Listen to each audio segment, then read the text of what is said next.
why we decided to drop the lawsuit. Primarily, it was due to us not being able to gain access to two items that we have requested, which could have made a difference in the election. And unfortunately, it's knowing and actually proving in the court of law are two very distinct differences. And so we find ourselves in a position where we actually had to non-suit, that is, dismiss the lawsuit. There were some comments made by Mr.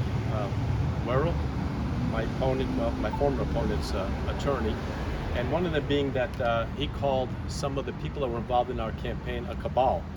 I highly take offense to that. We had people that worked in our campaign that were from teenage years to people in their 70s. And to address them as a cabal, I find that deeply offensive. I think an apology is certainly worth an order, especially from somebody that is a sworn officer of the court. Additionally, his remarks regarding that we pursue this lawsuit to extract, quote, a pound of flesh out of Mr. Feraldi, unquote. Obviously, he has no clue, as he actually has admitted to in his statements to the local radio channel, that he does not have any background about either one of our campaigns. So, if he did, he would have seen that my opponent is the one who spread lies about me and misinformation.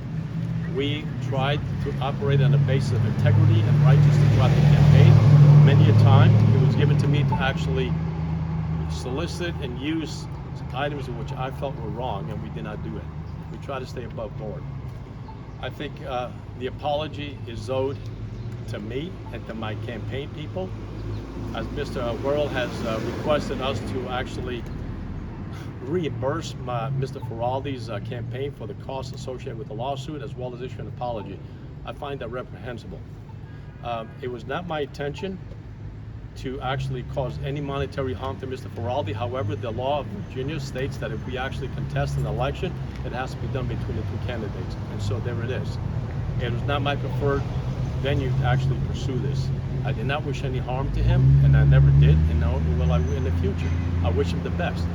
I hope as a Republican representative, he does what he was voted in to do, that he does not seek self-serving service being seated as a council member, but he will put the people first and act as a servant of the people rather for himself and his political ambitions, and not talk out of both sides of his mouth and vote as he was elected to do so and trusted to do so. Will you campaign with him? Yes, I'll campaign with him. Street? Yeah, absolutely.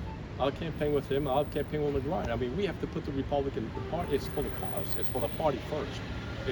We have to get off of this individualism. Look, we may not like, sometimes we have personality clashes. That will always happen, regardless of whether you're in a political venue or you're in a church, okay? People are people. They see things differently. They have different gifts, the different skills, the different abilities, and so you will always have clashes. However, if he can put the cause first, I have no problem campaigning with him.